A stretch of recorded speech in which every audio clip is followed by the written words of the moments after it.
Meatloaf and Cat, don't even start with me. You think I want to spend all holiday weekend arguing with people who have not eaten a piece of fruit since 2012 when their mom packed their last lunch about what the best apple is? They're still out here in 2024, 1921 posting about apples that basically got eliminated during the Great Depression. Well, whoa. Have you seen this site? Apple Rankings? The dude ranks apple varieties and has some very strong and unhinged opinions I feel like you would appreciate given the apple discourse lately. Okay, 1 second. Apple Rankings. I can feel Librarian getting ready to workshop a new video. Apple Rankings by the Appleist Brian Frangie, comedian. Okay, so they're doing it for humor. It's not like mental illness, which is how I came about it. So I'm just saying they're not like a real apple eater. Can I see? I gotta see the Cosmic Crisp review at least. 74, pretty good. The byline, most overrated apple of all time? You gave it a 74, that's pretty good. The Cosmic Crisp is not a bad apple, and for an ordinary apple, a tepid review would be acceptable. However, it's no ordinary apple. Nay, it may be the most extraordinary apple hang on, I'll probably zoom in for you a little bit here. The most extraordinary apple our capitalist society has ever manufactured, and the word manufactured is all but too accurate as the Cosmic Crisp has been in development for decades. Okay, first, now this, I don't mean this to be rude. I get where you're going with this. You're saying this is not a God-given apple. It's artificially created, and as a result, there's something disrespectable in there. I take it as the opposite. I take it as man's mastery over nature that we were able to make a superior apple. And it wasn't like it was built by fucking Clear Channel or something like that. Like, this is not like a Live Nation industry plant. Like, they were in the lab for like 30 years making this stuff. There were scientists with their heart and soul on the line, okay? Now, is there a profit motive? Of course, but at the same time, I take it as like this is greatness being rewarded with profit instead of like being profit driven from the outset. But regardless, it doesn't matter because the apple's good.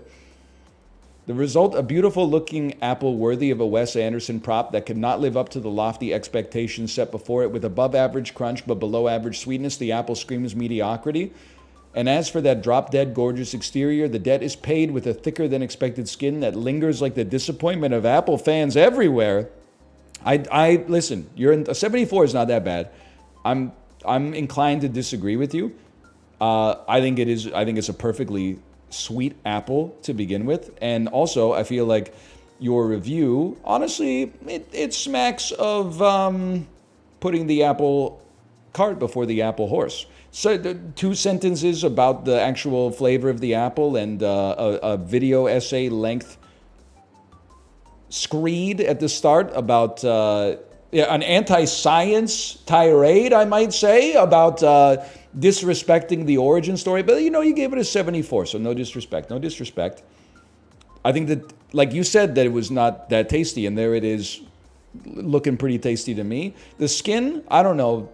I just got back from the dentist, so I don't want to talk about, I don't want to anti-dentite anybody, but for me personally, I've never even noticed the skin of an apple, really. I don't think this should count the same as taste and crispness.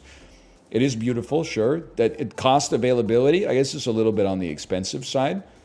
Is there a list of the top apples? Eat these apples instead. Let me see. Honeycrisp.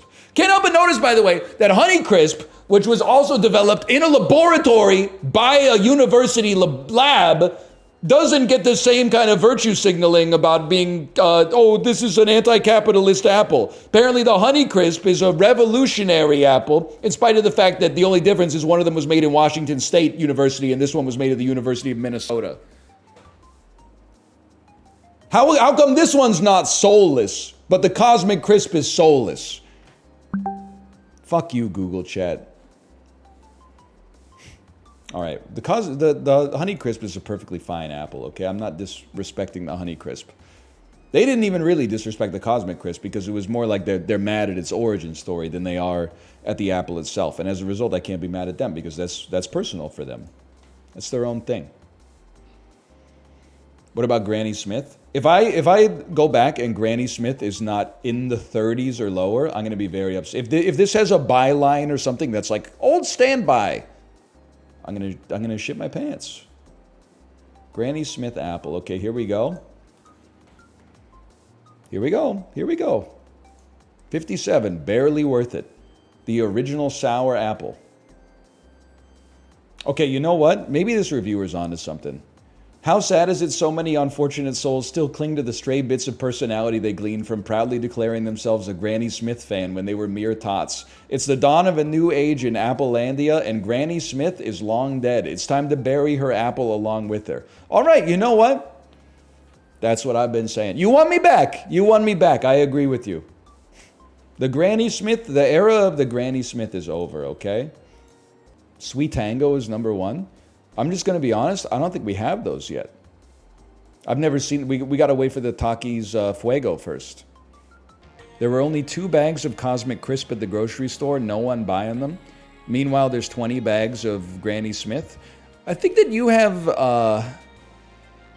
like an inverted idea of how the store works. The more bags of something that there are, the less of them have been purchased. You should have grabbed the Cosmic Crisp, brother. They were the last 2 there. They're almost sold out. They've been rocking those Granny Smiths since 2013.